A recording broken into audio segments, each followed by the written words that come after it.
Olá, seja muito bem-vindo a mais um episódio do podcast Norte Imobiliário Business, o podcast que conecta você com Portugal. Hoje recebemos na nossa mesa Davi Almeida, cofundador da ALPN, Associação Local do Porto e Norte, uma das vozes mais influentes do alojamento local na região. Vamos ao cerne do setor, as mudanças recentes, o impacto nas operações e o que realmente está em jogo para proprietários e investidores. Esse episódio está incrível, não perca!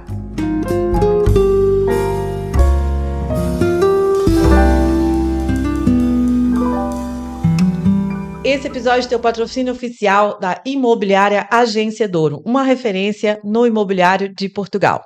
Antes de começar, siga o nosso canal no Spotify, no YouTube e compartilhe esse episódio para quem precisa saber todas as informações do alojamento local. Seja muito bem-vindo, David. Obrigada por ter aceito o nosso convite. É uma honra para nós no podcast receber alguém com tanto conhecimento, né? O presidente da associação. Isso realmente estava ansiosa por esse momento. Obrigado eu. É um prazer estar aqui também convosco e poder dar o nosso contributo para o que é esclarecimento do alojamento local. O que é que o alojamento local representa e o que é que nós fazemos e somos dentro da comunidade económica nacional. Obrigado por este convite, porque realmente não é muito comum haver pessoas do alojamento local a serem convidados para fazer abordagens sobre esta área de atividade do setor hoteleiro, do setor do turismo, e para mim é um prazer muito grande representar a ALPN. Eu que venho de uma área completamente distinta, muito embora já dentro da parte turística, nomeadamente na área da restauração, e entrei há cerca de 10 anos, por aí, no investimento também, em termos de investimento para turismo, nomeadamente em alojamento local, com pequenas unidades que foram recuperadas e, como tal, foram integradas no processo. Ainda antes de começar as leis do alojamento local, ou seja, um pouco quase que à revelia, mas que fez com que nós entrássemos e começássemos a trabalhar o alojamento local como uma atividade económica. Porque até aí era uma atividade extra-economia, ou seja, paralela, e que começou a não ser viável essa parte. E é exatamente com base nisso que nós entramos para o terreno. A associação surge muito depois. A associação surge pelas necessidades, por aquilo que nós sentíamos que faltava no mercado, nomeadamente respostas um pouco mais a norte, sendo nós uma associação de âmbito nacional e até internacional, porque inclusive temos já associados internacionais. Mas porque nasceu a norte, chama-se Porto e Norte. E esse é um orgulho que nós temos, muito grande, porque o Porto, o Norte, no seu todo, é um orgulho nacional e tem que continuar a ser. Exatamente por isso, nós entramos num processo de, digamos assim, de defesa dos proprietários e operadores de alojamento local. São pequenos titulares, pequenos investidores, que vieram recuperar um pouco da que eram os centros históricos, nomeadamente, começando pelo Lisboa, o Porto, mas também outras cidades, como Guimarães, por exemplo, Viseu, eh, onde foram colmatar uma falha que existia no turismo nacional, que é o turismo familiar. Nós hoje percebemos isso, que estamos um pouco mais direcionados, quer para o turismo familiar, quer para o turismo de weekend, em que nós temos o fim de semana que vem, toda a gente vai e quer aproveitar um pouco do seu tempo, e a partir daí temos uma oferta bastante alargada. Começa desde o pequeno proprietário que tem um T0 ou um estúdio, até aquele que tem uma quinta e faz turismo rural, por exemplo, ou faz o alojamento turístico no interior. E isso tem uma panóplia bastante alargada de oferta. Sim, a associação a associação foi criada em 2023, é isso? Exatamente. E como as pessoas recebeu isso? É um bocadinho difícil. Existia já uma associação a nível nacional, chamada Alep, que tem o âmbito nacional, obviamente também, mas que não se sent- as pessoas não se sentiam totalmente representadas. E por essa falha, por essas falhas que poderiam existir, quer na comunicação, quer no aproximar da informação, nós sentimos que havia aqui uma lacuna, havia aqui uma falha que era preciso colmatar.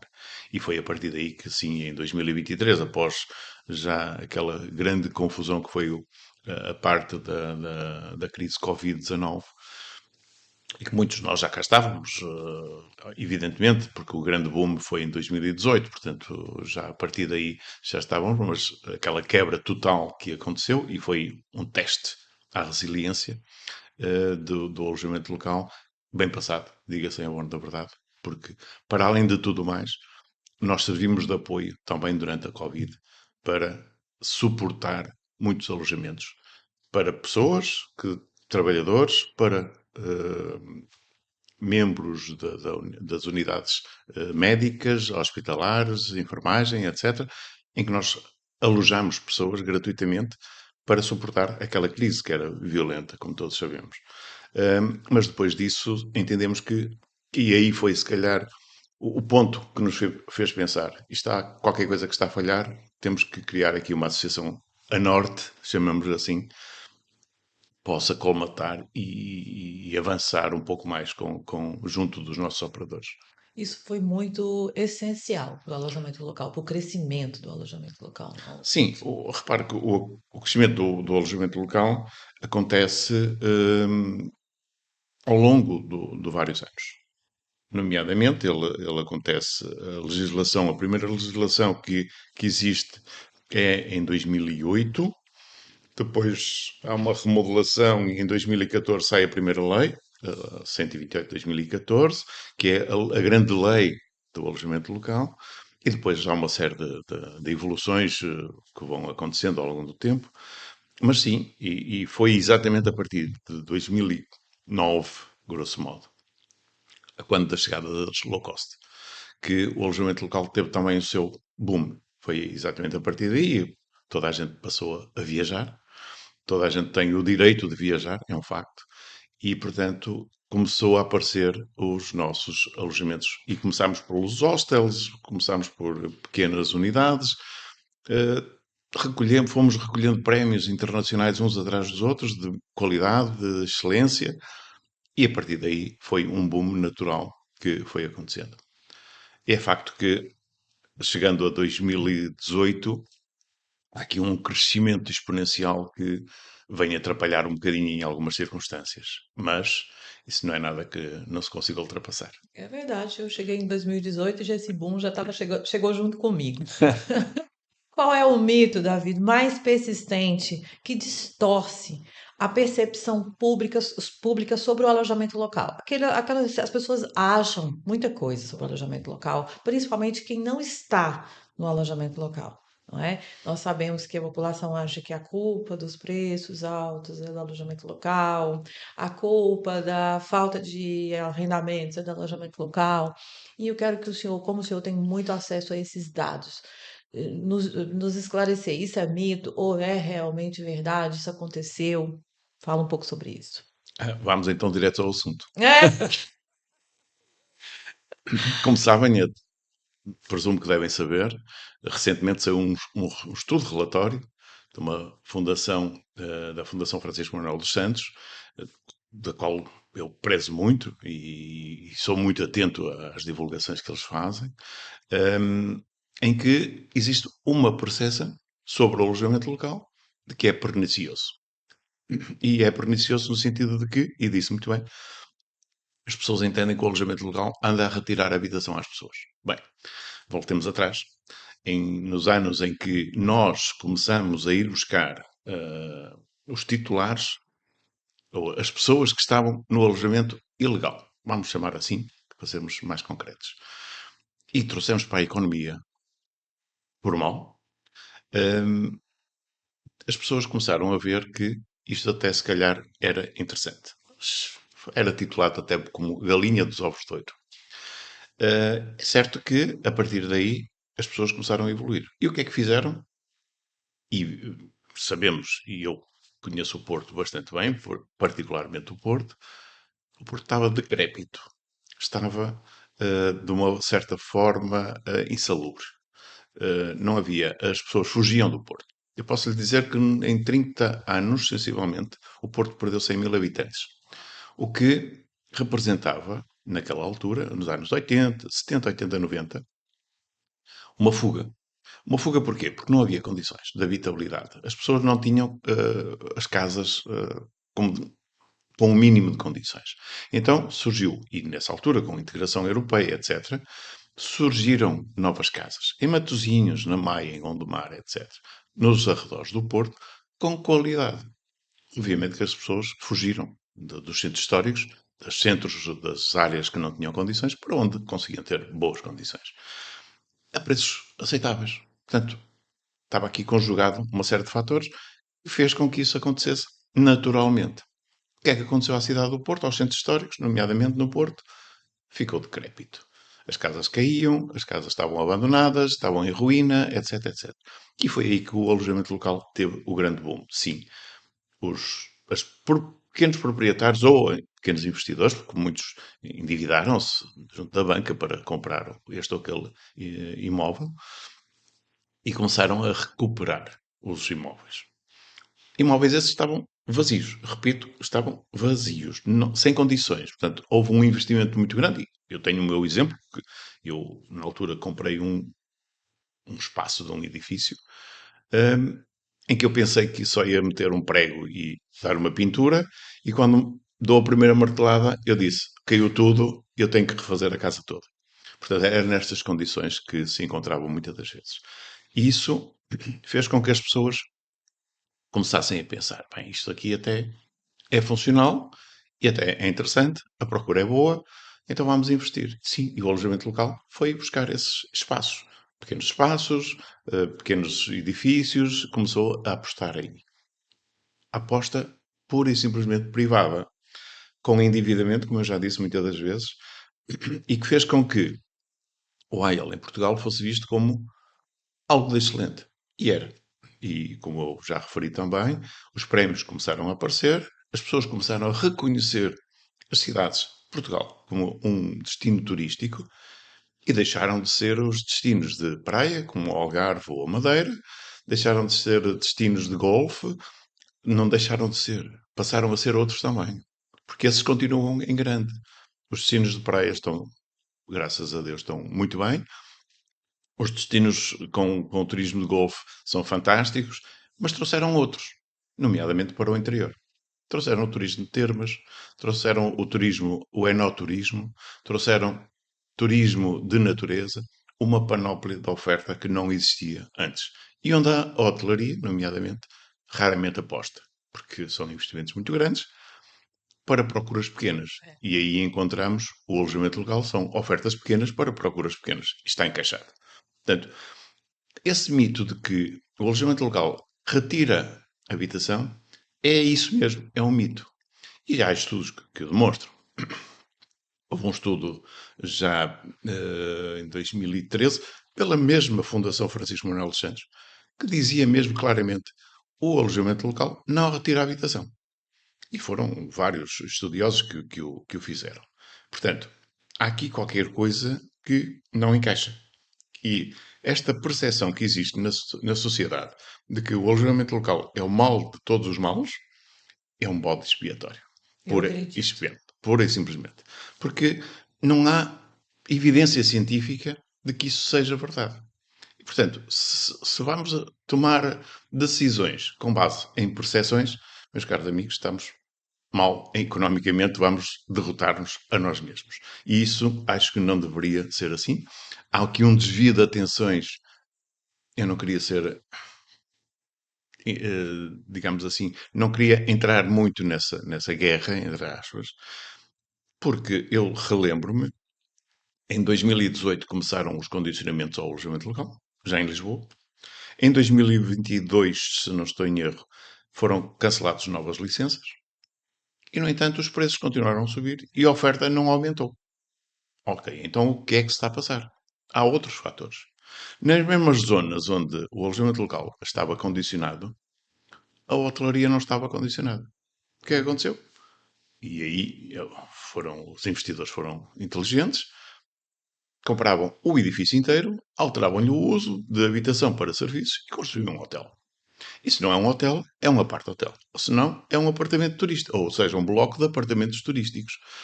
E esses não estão condicionados às leis do alojamento local. Eu concordo. Você sabe que nos últimos anos, nos últimos 2 anos aqui na imobiliária, nós tivemos uma procura altíssima de um capital estrangeiro para hotéis.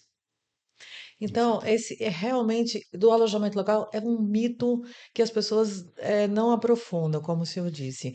E o que eu vi também, que no enoturismo, como isso foi importante ali para o peso da régua, para o Completamente. pinhão, não é? Então, assim, foi um crescimento que trouxe para Portugal um impacto econômico, né? Geração de empregos e a visibilidade que Portugal tem, porque quando você tem um alojamento local, você tem um preço mais acessível, as pessoas podem vir ficar 2 dias, ir para o Peso da Régua, ir ali para o Douro, aproveitar, né? Que os turistas adoram. Então, assim, eu acho que isso é mais, é uma desinformação. Por isso que eu queria que o senhor viesse aqui para esclarecer, tirar esse mito, não é? Porque eu vejo o alojamento local como uma coisa muito positiva para Portugal. É verdade. Eu tive a oportunidade, ainda a semana passada, de estar pelo Douro e no Alto Douro. Cheguei ontem mesmo do Alto Douro. E tive a oportunidade de apreciar e visitei algumas instalações, nomeadamente até hoteleiras, que há poucos anos atrás não existiam.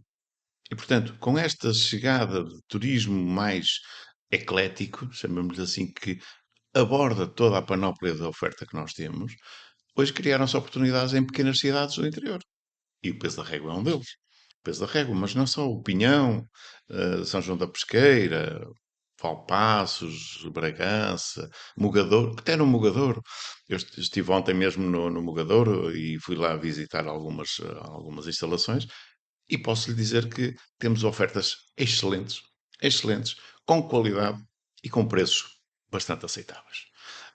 O que faz com que qualquer um possa, hoje em dia, chegar ao interior e ter a sua boa experiência com alojamento, mas não só. Porque a nossa associação tem este particular e foi aí que também surgiu, porque havia essa necessidade também.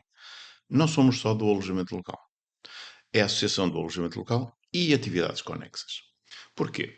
Porque o alojamento local não funciona sozinho. Há aqui uma panóplia de atividades que giram à volta do alojamento local que são super importantes, a começar pela restauração. Claro.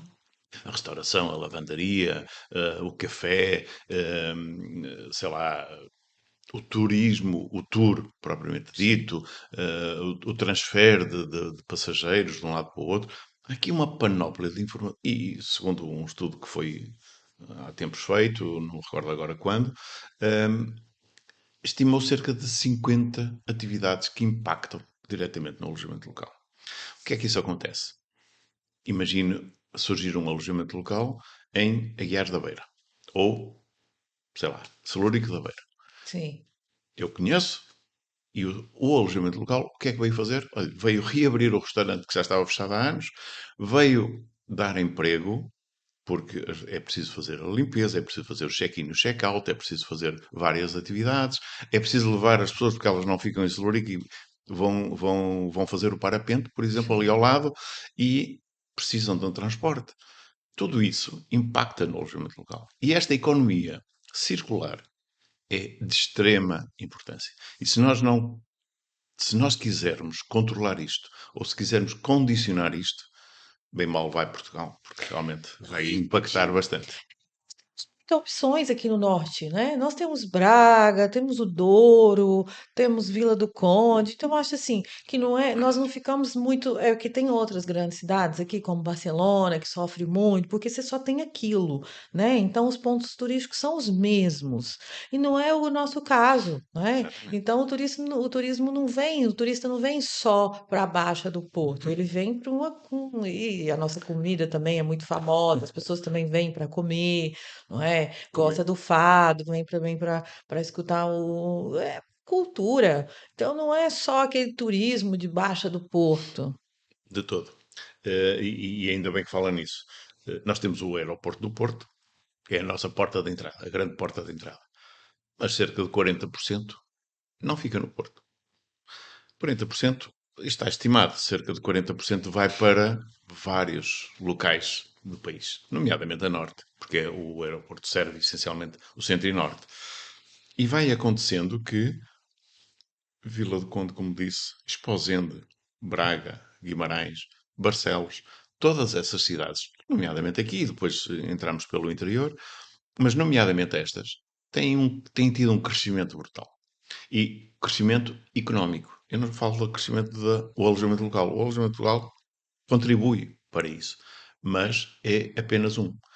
Porque toda a panóplia de oferta que vai acontecendo está numa dinâmica incrível. Eu estive há dias em Famalicão, onde fui visitar também alguns parceiros, e fiquei abismado com aquilo que se passava. O desenvolvimento económico de Famalicão. E não é só pelo turismo, felizmente. As outras atividades também estão em crescimento, nomeadamente a atividade industrial. E isso é importante. Eu diria que se já hoje o turismo representa mais de 12% do PIB nacional, há que puxar pelas outras atividades para que elas também contribuam, quanto mais não seja com o mesmo, para que a economia cresça, porque é isso que todos nós pretendemos. Mas sim, as grandes cidades, por exemplo, e falou Braga. A cidade de Braga teve um boom espetacular e não foi com o turismo. Não. Começou com os estudantes, com a universidade. Com a diversificação da oferta que foi acontecendo, isso veio trazer muito mais gente à cidade. E hoje temos comunidades muito bem instaladas, de estrangeiros, nomeadamente, que vieram ajudar na dinâmica. Mas isso também acontece no interior, mais no interior profundo. Por exemplo, eu estive num local, recentemente estive em Óbidos numa conferência, num congresso sobre o alojamento local, e muito próximo de Óbidos, nas Caldas da Rainha, fui encontrar uma instalação de restauração, um restaurante, em praticamente todos os funcionários eram sul-americanos. Praticamente. E estavam muito bem. Eu meti-me à conversa com eles, obviamente, e percebi que estavam satisfeitos pelo facto de estarem a contribuir também para a economia. Mas se não fosse a imigração também que vem para trabalhar nestas áreas, seria difícil nós conseguirmos manter esta oferta ou este nível de oferta. E hoje em dia, nossas grandes dificuldades dentro do alojamento, e não só dentro da hotelaria no seu todo, no turismo, é a falta de mão de obra. Pelo menos a falta de mão de obra qualificada. Isso aí é um mal que vamos ter que colmatar de alguma forma. Eu vou trazer o Ventura aqui para a gente falar da imigração. Então, porque o senhor falando de Braga, 50% da população hoje de Braga são imigrantes. E principalmente os brasileiros, Sim, né? Já existe um ditado que é Braga Brasil. Então, assim, a imigração também tem um papel muito importante, como o alojamento local tem, né? A imigração também tem, e com certeza isso é uma coisa que é muito difícil de separarmos, né? Porque é necessário, é um mal necessário, sim. como a gente tem o hábito de dizer. Mas agora vamos mudar um pouco e quero falar sobre as mudanças que tiveram, porque o AL vem sofrendo muitas mudanças e é normal, eu acho que é normal. Porque o governo precisa encaixá-la em determinado tempo e ir organizando. Eu concordo. Mas essas mudanças geram impacto, geram insegurança. Portugal fica com aquela visão, os investidores ficam, nossa, é muito incerto, um dia é uma coisa, outro dia é outra coisa. Como o senhor, David, presidente da associação, vê essas mudanças? Qual é esse impacto? O que que o senhor acha que pode ser diferente? Vamos falar sobre isso. Não é fácil. Não é fácil porque, efetivamente, a oscilação, a oscilação que tem havido legislativa, nomeadamente, e tivemos aí várias situações, umas a favor, outras contra. Tivemos situações em que era a aniquilação total do alojamento local, depois era a reversão da lei. Toda esta instabilidade é óbvio que vai criar impacto direto no proprietário, no titular, no investidor. Tu nunca sabes o que é que vai acontecer. Imagine que aquela lei chamada Lei do Mais Habitação foi proposta durante o governo do socialista.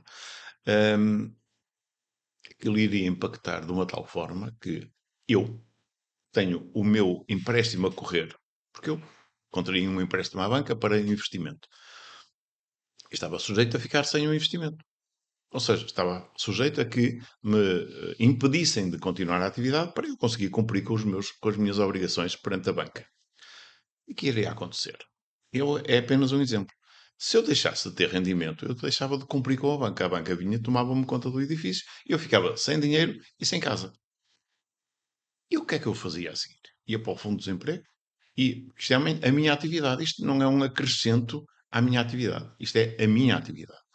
E como isto é apenas um exemplo, 90% é assim.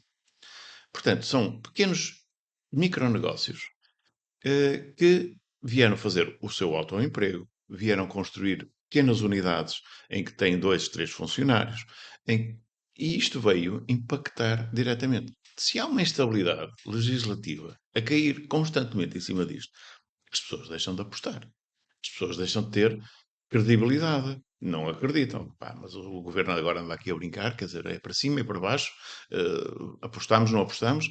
Quando foi em 2008, na crise do subprime, foi quando eu entrei na parte turística, o governo disse ajudem-nos. Foi o governo que nos disse ajudem-nos a recuperar a economia. E nós arregaçámos as mangas, metemos mãos ao trabalho e vamos trabalhar para recuperar a economia. E assim aconteceu. Quando foi da Covid-19, ajudem-nos. E nós ajudamos, contribuímos, demos o nosso contributo. Veio a crise a seguir, 2014, nós ficamos naquela, mas agora vamos controlar tudo, ainda mais alguma coisa. Vem agora em 2023 e vamos acabar com isto tudo, mas o que é que fazemos aqui no meio? Não, isto não pode acontecer. É óbvio que, infelizmente, este último governo, que está agora renovado, reverteu grande parte destas situações e veio criar alguma estabilidade. Estabilidade essa que passa para, deixa de ser, digamos, uma legislação nacional que acontece, mas que passa a responsabilidade para os municípios. E os municípios, cada um per si, vão gerir o seu panorama económico. E aí sim, acho que faz todo sentido. Não faz sentido estar o governo da nação em Lisboa a decidir se em Macedo de Cabaleiros tem alojamento a mais ou não tem alojamento a mais, ou se o Porto tem alojamento a mais ou não. Quem sabe é quem está no terreno. E, portanto, o município tem essa obrigação de controlar. Isso foi uma alteração da lei recente, não foi? Exatamente. Que é muito positiva. Sim, quanto a mim é bastante positivo. Porque acho que localmente, é mais fácil de gerir do que a nível nacional. Porque temos realidades completamente distintas, de uma ponta à outra do país. Do interior para o litoral, do norte para o sul. Coisas completamente distintas. E, portanto, quando nós dizemos, epá, vamos apostar, e depois temos uma lei que anda para cima e para baixo, bom ou mau, e não sei o quê, isso cria muita instabilidade e as pessoas ficam incrédulas relativamente àquilo que devem fazer. Por outro lado, há aqui uma aposta que é importante. A partir do momento que temos estabilidade, há uma profissionalização. Nós somos, infelizmente, em Portugal não somos tidos, grande maioria de nós, como empresas. Porquê? Porque a maior parte do alojamento local está assente em ENIs, empresários de nome individual, que são microempresas, o chamado trabalhador independente, mas são 85% da oferta. Ou seja, essas pessoas não estão para a estatística. Em Portugal, Isso é mau.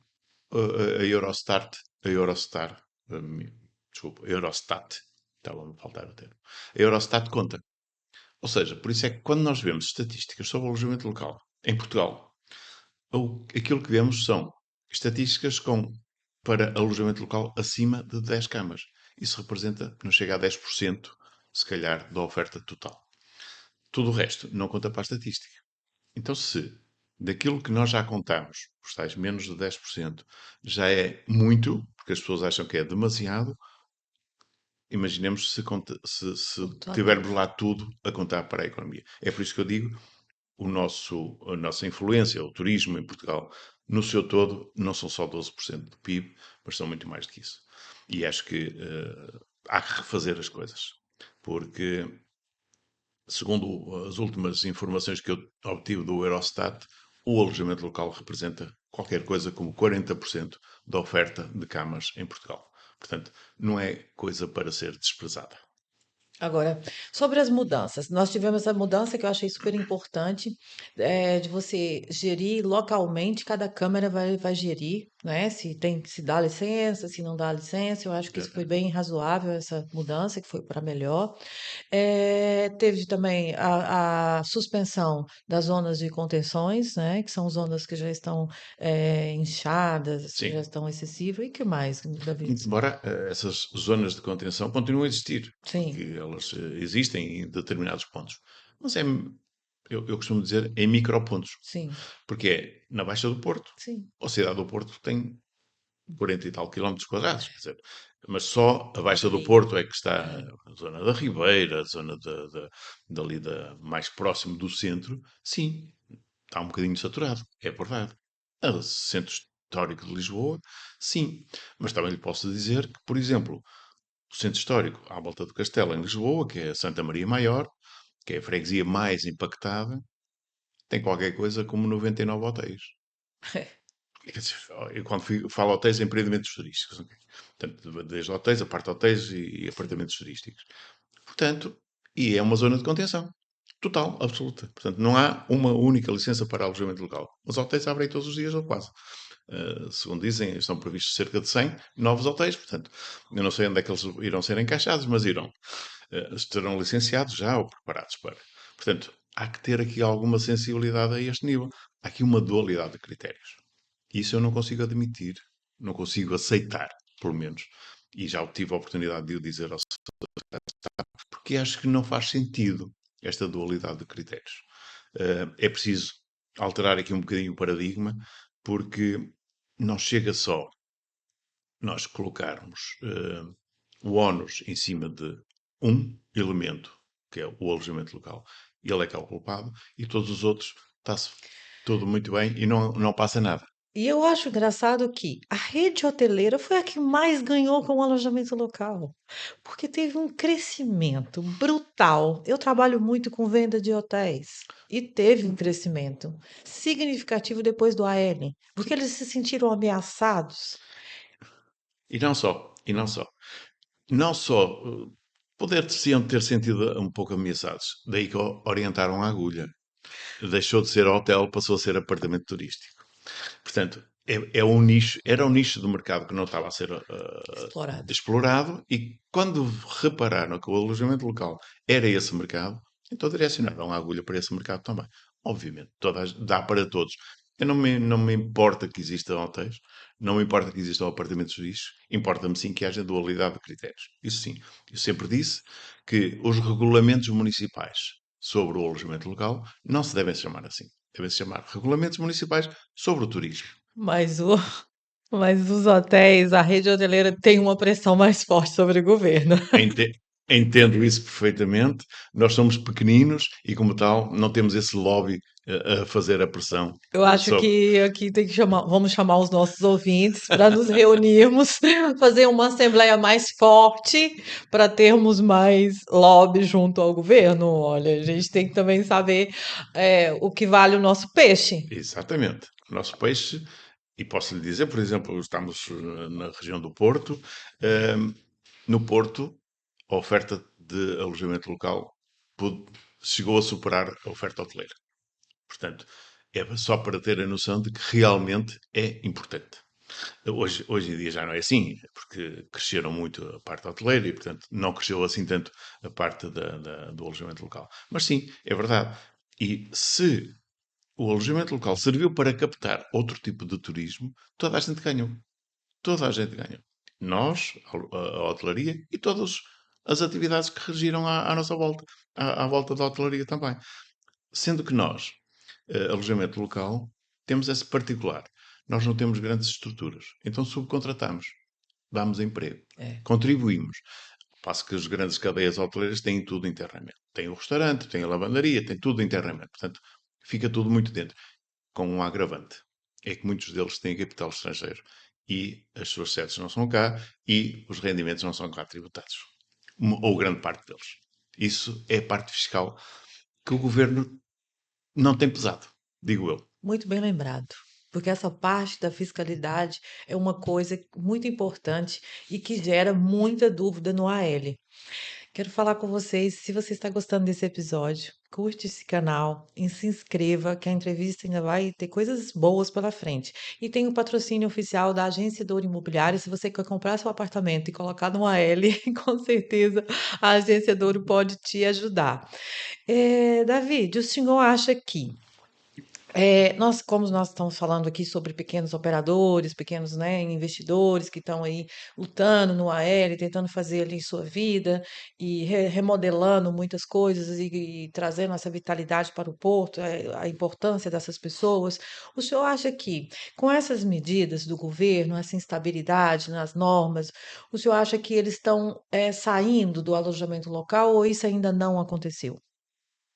Bom, isso aí leva-nos a várias situações. Uma delas é exatamente as saídas. Tem havido algumas saídas, efetivamente. Mas não tem havido mais porque, nomeadamente para a área da habitação, porque não é atrativo. E porquê é que não é atrativo? Nomeadamente parte do arrendamento. Os proprietários de alojamento local também têm arrendamentos, grande parte deles. Eu posso dizer que eu tenho esse caso concreto, em que também sou senhorio e tenho alojamento local. E só não vou mais para arrendamento tradicional porque tenho chatices a toda a hora. É o inquilino que não paga, é o inquilino que destrói, é o inquilino que faz 30 por uma linha e faz a vida negra, é o inquilino que chateia os vizinhos do lado e eu não consigo tirá-lo de lá porque a lei não me permite. É uma panóplia de situações e não faz sentido. Portanto, se houver atratividade para a área do arrendamento, os proprietários titulares de alojamento local, que também são senhorios, não se importa nada de mudar a agulha. Até porque dá menos trabalho. Coloquem o coração ao lado. Aqueles que pensam que o alojamento local é só ganhar dinheiro, que não é, dá muito trabalho. E, portanto, se calhar no arrendamento, se as condições forem melhores, e agora parece que irá sair ou está em preparação uma legislação nesse sentido, poderá ser um atrativo para uns novos investidores, novos investimentos, nomeadamente na área da habitação e do arrendamento. Isso é interessante, porque fiscalmente, se for fiscalmente interessante, as pessoas viram a agulha rapidamente. O que não tem acontecido, porque não é interessante. Não. E porquê? Têm sido feitas várias situações de criar entraves ao alojamento local. Era uma primeira vez que tínhamos que fazer prova da atividade, as pessoas não fizeram. Depois veio o Mais Habitação, que era para criar taxas e mais taxas em cima. Não aconteceu. Não, felizmente não aconteceu, porque isso iria ser a desgraça. E agora temos aí uma nova forma de controlar o alojamento local, que é tem que demonstrar que tem um seguro ativo e a funcionar. Eu posso lhe dizer que neste momento 40% dos alojamentos locais registados ainda não participaram dessa informação. O que correm o risco de serem cancelados. Correm esse risco agravado porque nem sempre as plataformas funcionam, mas enfim, isso é outra história. E quando não funciona, não conseguem introduzir a informação e uns dias depois têm uma carta a dizer que vai ser cancelado se não responder no prazo de X dias. O que é que acontece? Isso é uma forma de triar o problema. É uma forma de triar quem está a trabalhar e quem não está. Porque nós sabemos, e isso já é um conhecimento concreto, que há muitas licenças que foram atribuídas que nunca foram usadas. Nunca foram utilizadas efetivamente como alojamento local. E porquê? Exatamente por causa da instabilidade legislativa. Porque quando alguém dizia vamos controlar o alojamento local, toda a gente ia correr criar mais uma licença. Porquê? Para garantir o futuro. E depois não fazia nada. E isso aconteceu ao longo dos anos. Então aquele boom de 2018 foi paradigmático. Aí foi um crescimento brutal que fez com que muitas licenças hoje estão lá vazias porque ninguém as utilizou, inclusive investidores. investidores estrangeiros que, num edifício, criavam um edifício ou compravam um edifício e compravam logo as licenças, licenciavam logo para garantir que no futuro poderiam ter. Obviamente que essas hoje vão ser canceladas, porque nunca tiveram atividade, não têm seguro de atividade, portanto, não faz sentido que continue a existir. E essa limpeza vai acontecer agora rapidamente e deve acontecer. Deve acontecer porque dos 120 mil ou 125 mil registros que existem atualmente, vamos passar para os 85, 90 mil efetivos. O que estamos a falar de uma redução de quase 40%. De 10 mil no Porto passa para 6 mil, grosso modo. Portanto, essa pressão, essa percepção de que o alojamento local é imenso, 6 mil unidades numa cidade como o Porto, não é, de todo. Ou 12 mil em Lisboa ou 14 mil em Lisboa, não é, de todo.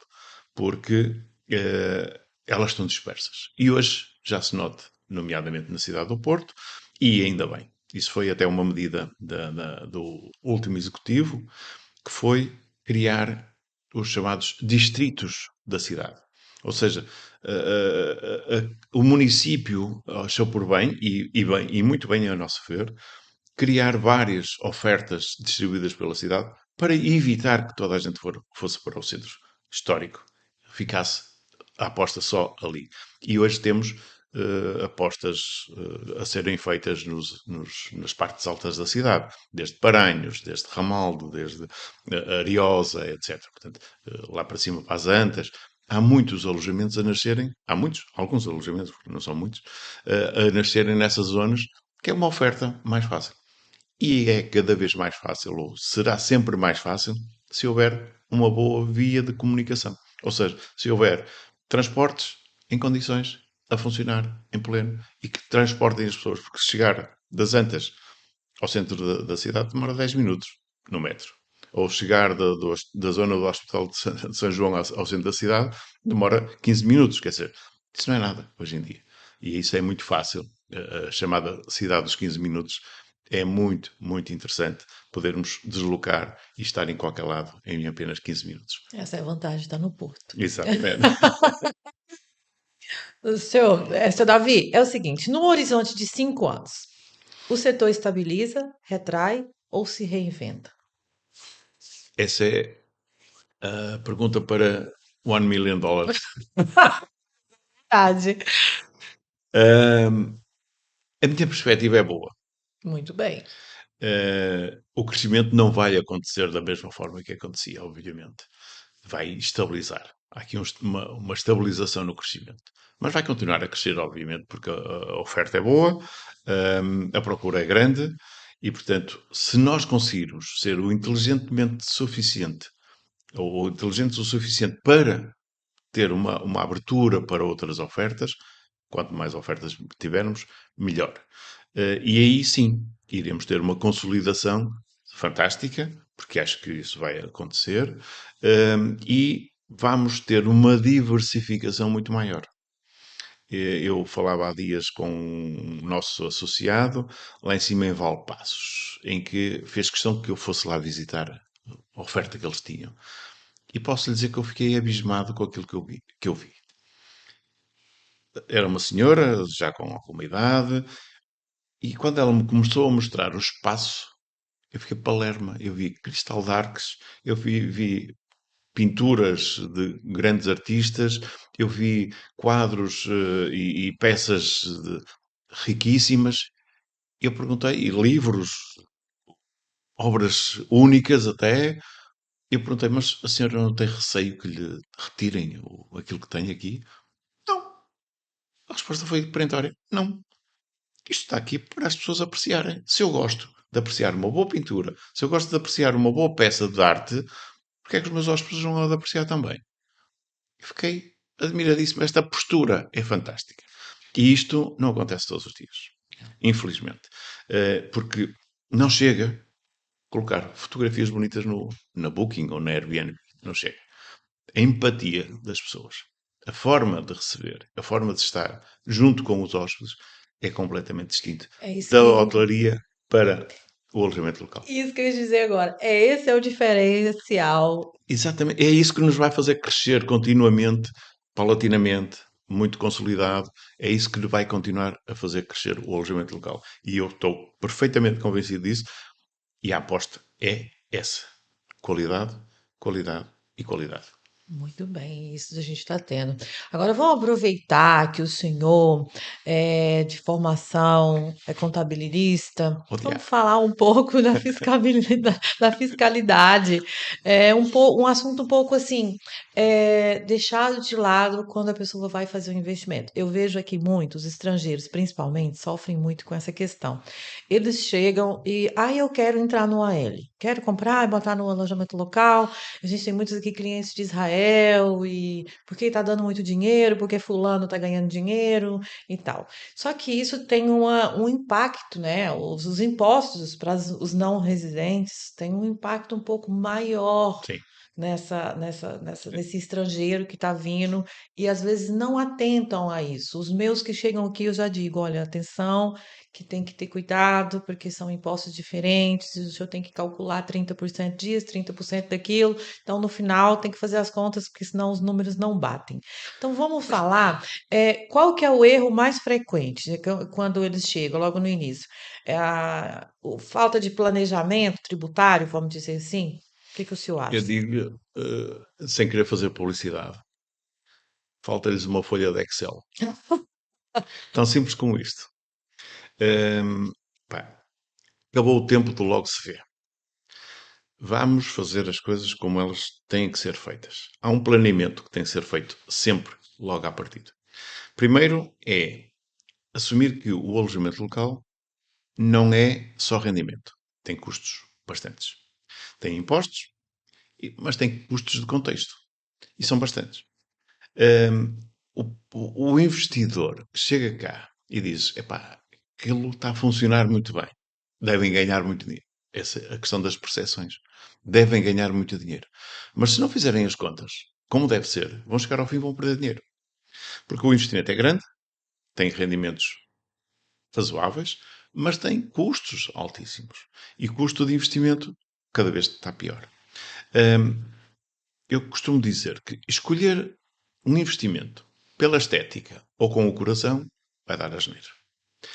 Temos que ser racionais, temos que ter uma fiscalidade apostada como deve ser. Ou seja, o investimento é de X, vamos ter custos de Y em termos financeiros e vamos ter custos operacionais de Z.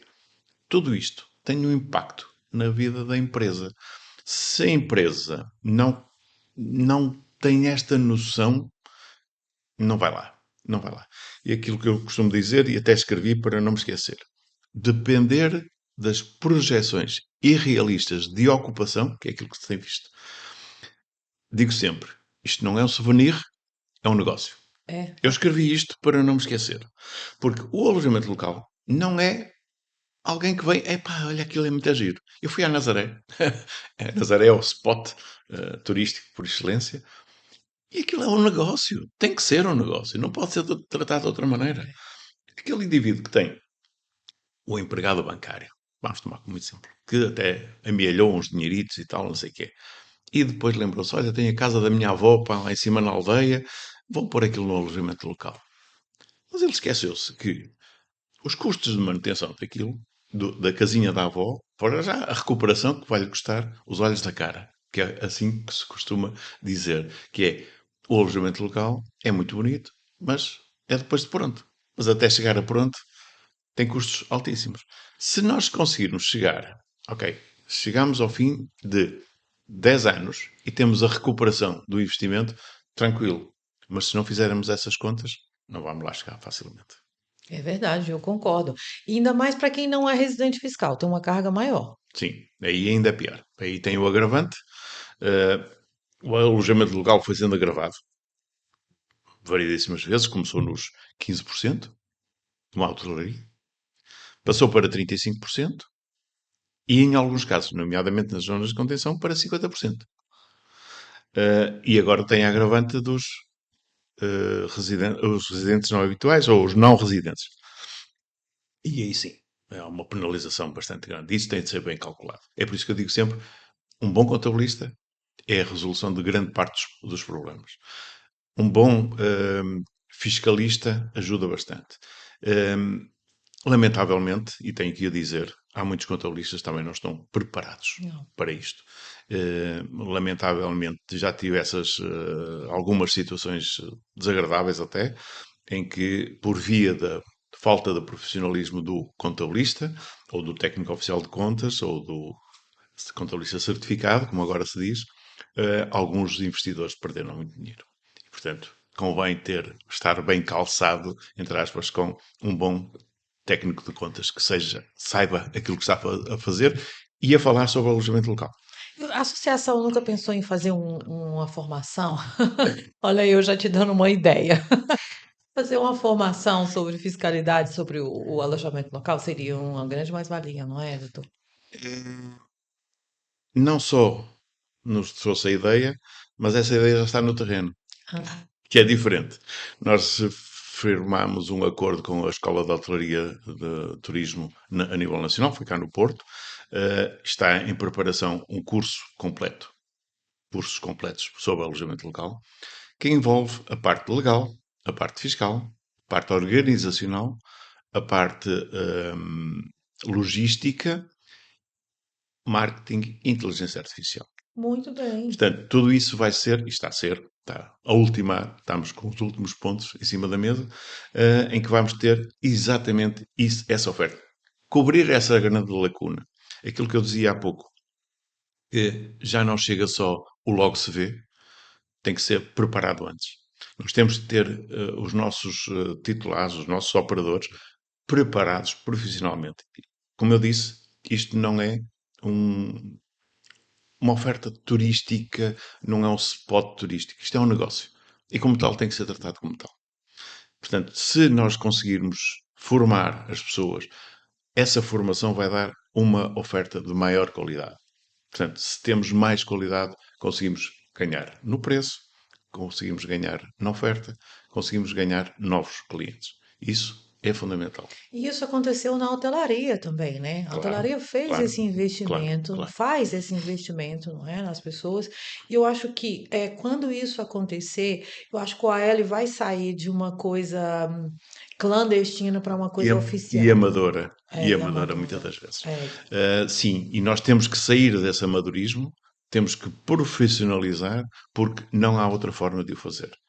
Só com bons profissionais conseguimos ter uma boa oferta. E isso, para mim, associação, enquanto associação, é ponto crítico. Nós temos que ter uma oferta de qualidade. Muita qualidade. Pergunta é boa, essa eu quero saber, essa eu quero saber. Tem umas coisas que eu quero saber, doutor. Olha, vamos lá.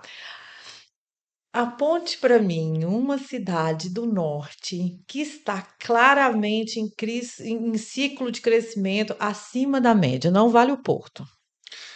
Eu poderia dizer, segundo a estatística, a cidade que mais cresceu foi Gondomar, Hum? mesmo aqui ao lado do Porto. Mas partir de uma base tão pequena, qualquer crescimento é muito grande.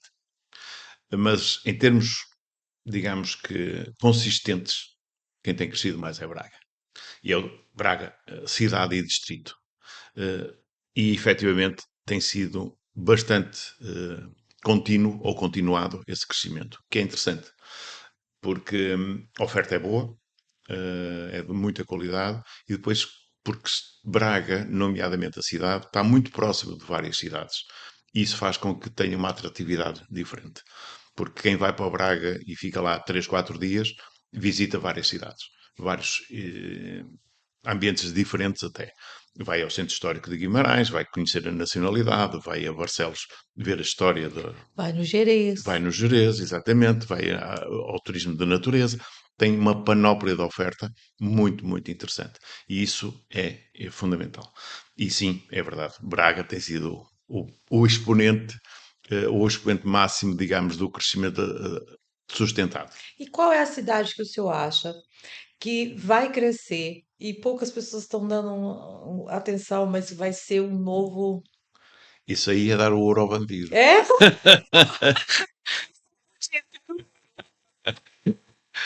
Há várias cidades. Uma delas já falei aqui, Famalicão, por exemplo, vai crescer bastante. Outra delas é Barcelos, está em grande crescimento. a aposta da idilidade do município tem sido interessante, mas há outros. Viana do Castelo, Caminha.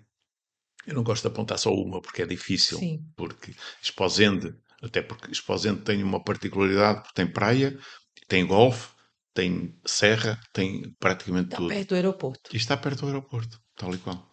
A Póvoa de Varzim, a própria Póvoa de Varzim que está, é um ex-libris de praia por excelência, no verão, tem muito turismo nacional, mas agora já tem também muito turismo internacional. Algum, digamos assim, não é assim muito porque não é excessivo, mas já vai tendo e tem tido um crescimento interessante também. Mas se nós virmos que o turismo nacional foi o que mais cresceu, portanto, o turismo de portugueses em Portugal foi o que mais cresceu. Nem sequer foi o Olha. turismo exterior. Portanto, em número, sim, se calhar é maior, mas em percentagem, quem cresceu mais foi o nacional. Isso é bom. E isso é bom porque diz-nos que há mais poder de compra, diz-nos que há mais capacidade financeira, diz-nos que há mais vontade de viajar. E eu vejo isso também como uma resposta do povo português. Quando você começa a viajar internamente, significa que você também acredita nesse projeto. Sim, e não só. Passaram a conhecer coisas que desconheciam. Eu tenho visto, felizmente, muita gente a viajar em termos a nível nacional. O Alentejo, por exemplo, é um caso em que muitos de nós viajam até ao Alentejo para ter uma experiência gastronómica, uma experiência de enoturismo. E isso é fantástico. E deslocam-se, quem diz de norte para sul, de sul para norte. Da região de Lisboa, eu fui encontrar, foi curioso, eu fui encontrar gente em Taboaço que vieram de propósito de Lisboa para ir almoçar a um restaurantezinho tradicional. Estava lá um grupo de amigos. Foi interessante, eu meti-me à conversa com eles e percebi o quão interessante é eles virem conhecer coisas recônditas. Nem eu conhecia o restaurante, sou sincero, fui lá parar, quase por mero acaso. Não foi por indicação, mas fui lá parar. Mas não dei 80 quilómetros para lá chegar, para ir almoçar. Quer dizer, isto também é interessante, as pessoas deslocarem-se para ter essa experiência. Estive no Douro, fui visitar uma das quintas do Douro, ter essa experiência enológica, fazer provas de vinhos, fazer uma refeição, dormir lá, porque eles têm, hoje têm a oferta de alojamento também. Isso é fantástico. Isso atrai muita gente a nível nacional, que desconhecia e que hoje em dia começa a perceber que também é um. Fazer férias cá dentro é muito bom. Eu Eu digo, concordo. é um dos países fantásticos, já conheço alguns, mas Portugal é dos países mais fantásticos do mundo, porque tem, de tão pequeno que é, tem uma oferta tão diversificada que é impressionante. Eu queria falar aqui de uma coisa, muito rapidamente, que tem a ver com onde é que nós encaixamos esta rentabilidade e como é que vamos sobreviver. Eu diria que há aqui três coisas. A inteligência artificial, que é um ponto assente hoje em dia, o uso das tecnologias e, pegando nessas duas vertentes, trabalhar o nosso pricing, trabalhar a nossa oferta e a forma como nós nos apresentamos.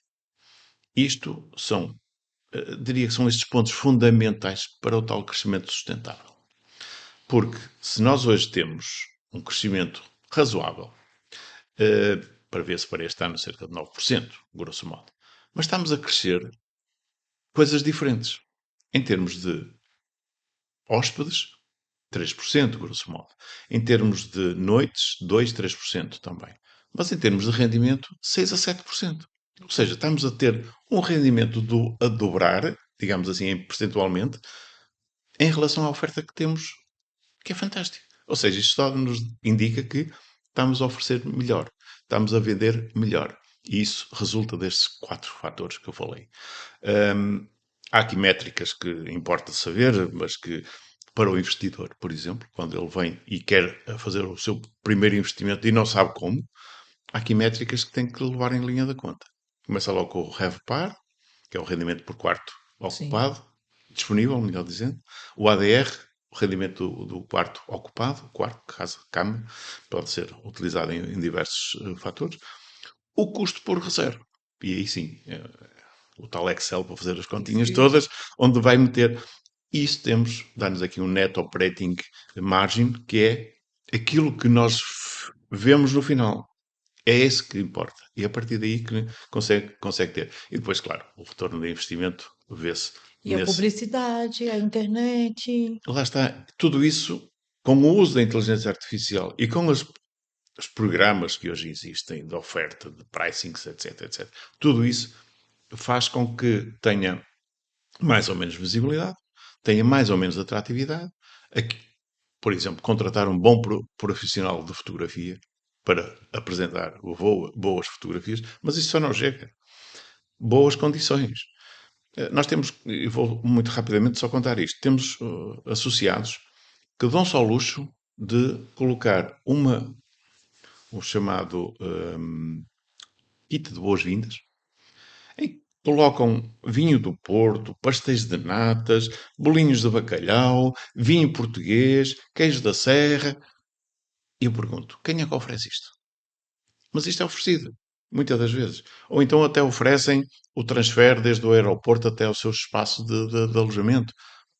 Ninguém oferece isto. Mas o alojamento local tem esta particularidade. Gosta de oferecer. Gosta de dar. O português é assim. Gosta de dar tudo e Sim, mais alguma isso coisa. faz parte do negócio. Eu acho que isso agrega no negócio. O senhor não acha? Sim, completamente. Isso faz a diferença. Nós primamos pela diferença. Nós, alojamento local, primamos pela diferença. E quando nós temos o alojamento local a impactar desta forma, as pessoas vêm e gostam de voltar a vir. E se não vêm, indicam alguém que queira vir. E este passa-palavra é a melhor publicidade. É verdade. Infelizmente, temos tido alguns exemplos maus, também há, em todas as áreas. Temos tido exemplos que não são tão bons, digamos, para divulgar. E depois temos uma coisa que, para mim, é muito difícil de gerir, que é a guerra do preço. E quando se entra na guerra do preço, está o mal instalado. Nós não podemos dizer que a hotelaria está bem quando eles fazem guerra entre eles. Nós não podemos dizer que o alojamento local vai bem quando se faz guerra de preços entre eles. E isso acontece essencialmente nas grandes cidades, nos centros históricos, onde o preço já começa a ser o ponto fundamental. E isso não é bom para ninguém. Porque quando entramos na guerra do preço, descuramos na qualidade. É verdade. Muitas vezes dá ruim. Agora, os nossos ouvintes que estão nos ouvindo, está querendo entrar no alojamento local. Qual é o conselho que o senhor dá assim para de imediato, antes dele sair a procurar casas ou negócios? Qual é o conselho que o nosso presidente nos deixa? O primeiro conselho é aconselhem-se bem. Simplesmente isso. Porque saber, antes de apostar, se a área absorve mais, se a área onde pretendem fazer o investimento está numa área de crescimento, se é interessante continuar a investir nessa zona ou diversificar para outros lados. E depois estar bem suportado tecnicamente. Com um bom advogado, com um bom fiscalista, com um bom contabilista, para que as coisas corram bem. Simplesmente isso. E principalmente, estudar as leis antes de investir. Para não ser apanhado de surpresa. Porque as leis são bastantes, são incisivas e muitas das vezes, e é sempre assim, o desconhecimento da lei não implica o não cumprimento da mesma. Sim, Portanto, temos que saber as linhas com que nos cozemos para podermos investir corretamente. É preciso um planeamento muito assertivo e concreto. Ter os números em cima da mesa. Saber o que é que os vizinhos fazem, quanto é que cobram, porque hoje o alojamento local no Porto tem um preço no centro histórico. Na mesma cidade, por exemplo, na Foz do Douro, tem um preço diferente. é. E o mesmo tipo de unidade, digamos assim. O mesmo T1, de um lado e do outro, tem ofertas diferentes, preços diferentes. Portanto, há que estudar o mercado, o micromercado. É importante esse micromercado. Tratar o alojamento local como uma empresa, né? Tal e qual. Tirar as emoções, tirar o sentimento e tratar isso como um negócio. O alojamento local tem várias vertentes. Ele é emprego, ele é rendimento. pessoal e local, é comércio, é restauração, é tudo. Portanto, mas também é impostos, é responsabilidade, é tem aqui uma panóplia de pontos que influenciam o bom desempenho do alojamento local. Se ele não estiver devidamente ponderado, vai dar asneira. Isto não é só um alojamento. Não é só ter uma cama com lençóis frescos para dormir uma pessoa. É economia total. Portanto, temos que pensar nisto que é uma empresa que vai estar ao serviço das outras pessoas. E, portanto, por estar nestes critérios, não vai dar certo. É De o todo, é de o todo. prestador de serviço, não é? E no fundo, nós estamos a promover o desenvolvimento local. Sim. Portanto, se nós estamos a prestar um bom serviço, estamos a prestar um bom desenvolvimento local. E isso é fundamental. A tendência que nós temos, venha ao diabo, ajudar-nos, porque isto vai ser difícil. No entanto, como eu dizia há pouco, a minha convicção é que vamos continuar em crescimento moderado, sim, na ordem dos 4, 5%, e será muito interessante daqui para o futuro. E quem quiser fazer uma visita na associação, quem quiser saber o que que a associação pode ajudá-los, como é que pode fazer para entrar em contato com vocês? É muito simples. Nós estamos no Porto, sediados, sim, é verdade. Recentemente inauguramos a nossa sede na Rua de Salgueiral, no Porto, Ahm, e temos uma panóplia de ofertas. Desde logo a oferta legal e fiscal também. Portanto, temos a parte jurídica disponível para os associados, temos a parte fiscal também para ajudar na preparação até do alojamento ou até na criação do próprio alojamento.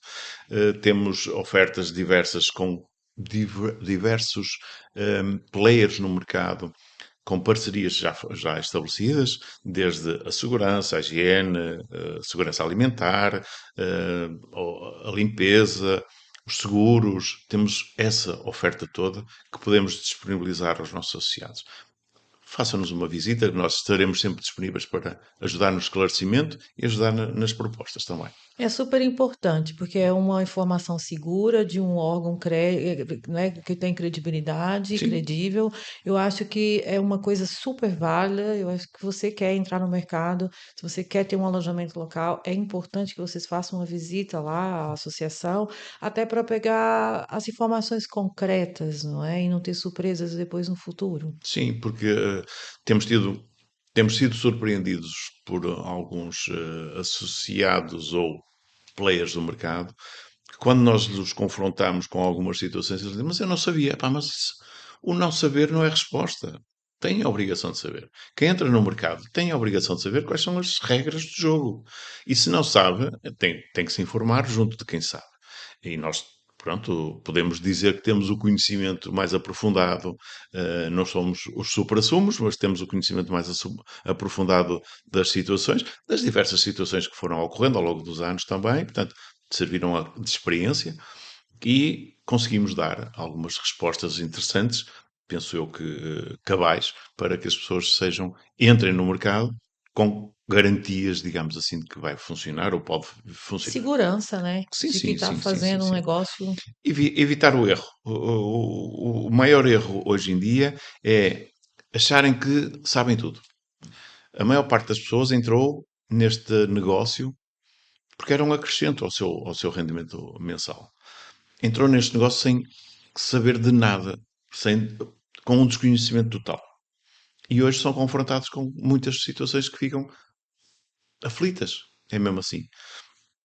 Se não usarmos aqui, e eu costumo dizer, a matemática é o princípio e o fim de tudo.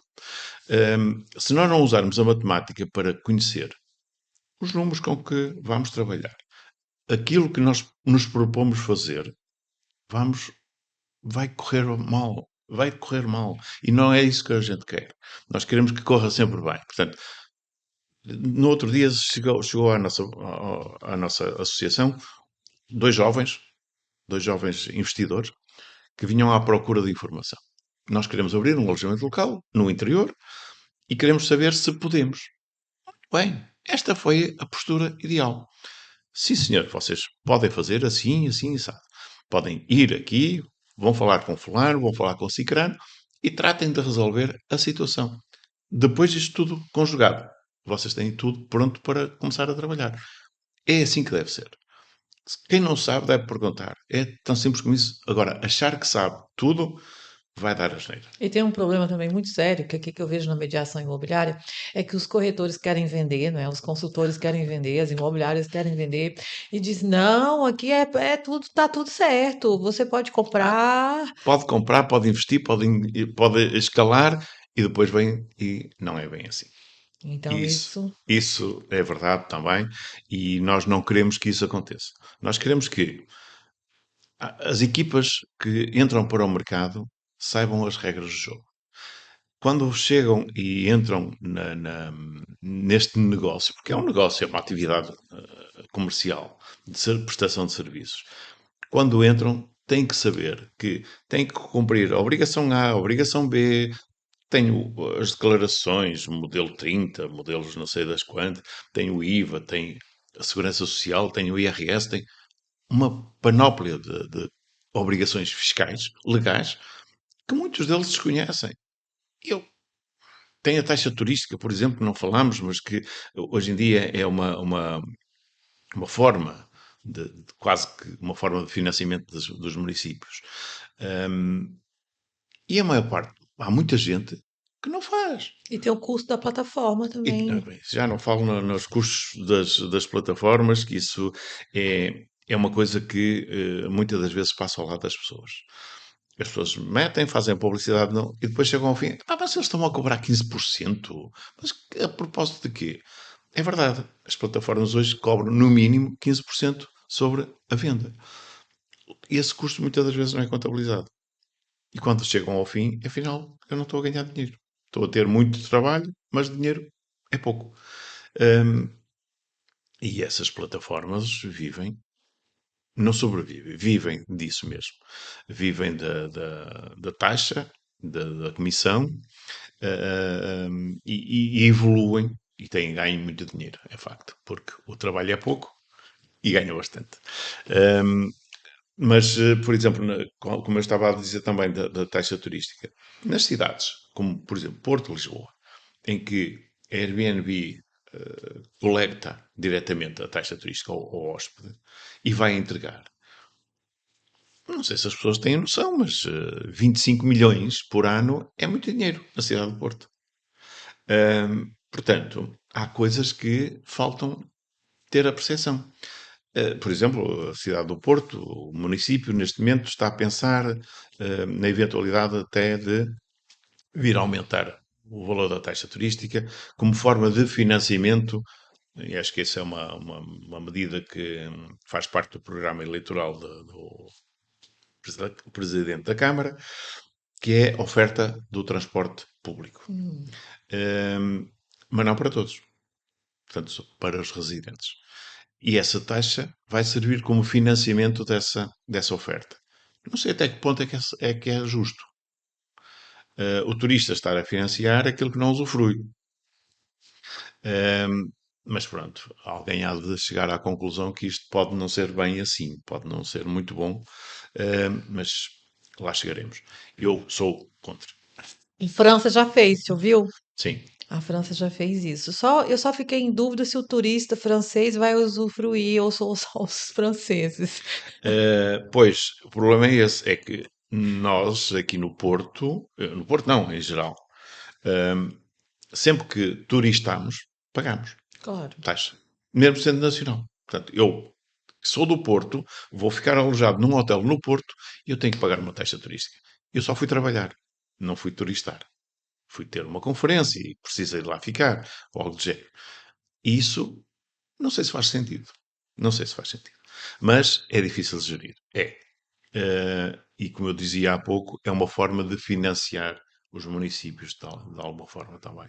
E isso tem vindo a ser discutido, tem vindo a ser trabalhado, mas o difícil vai ser eliminar essa forma de estar, porque cada vez mais municípios têm a taxa turística, mesmo quando têm muito poucos turistas.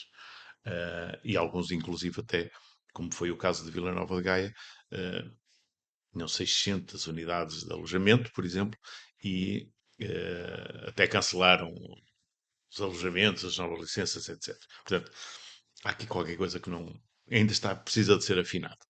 Muito bem, muito obrigada pelo seu Muito tempo, obrigado. David. Eu fiquei muito feliz de te receber no nosso estúdio. Foi com certeza muito válido. E eu quero já deixar um convite para uma próxima. Nós temos que falar mais coisas. Quando quiser, É um, estaremos sempre disponíveis em prol do alojamento e em prol do turismo e da economia nacional. Estaremos sempre disponíveis para dar o nosso contributo. é para Muito isso que obrigado. esse espaço foi criado. Muito obrigada. Obrigado, eu. Obrigada Até a uma próxima. você que nos assistiu até agora. Para você que gostou desse episódio, curte o nosso canal, compartilha. Tem patrocínio oficial da Agência Douro Imobiliária, a sua melhor escolha em Portugal. Se você quer comprar, quer investir, a Agência Douro pode te ajudar. Muito obrigada e até o próximo episódio.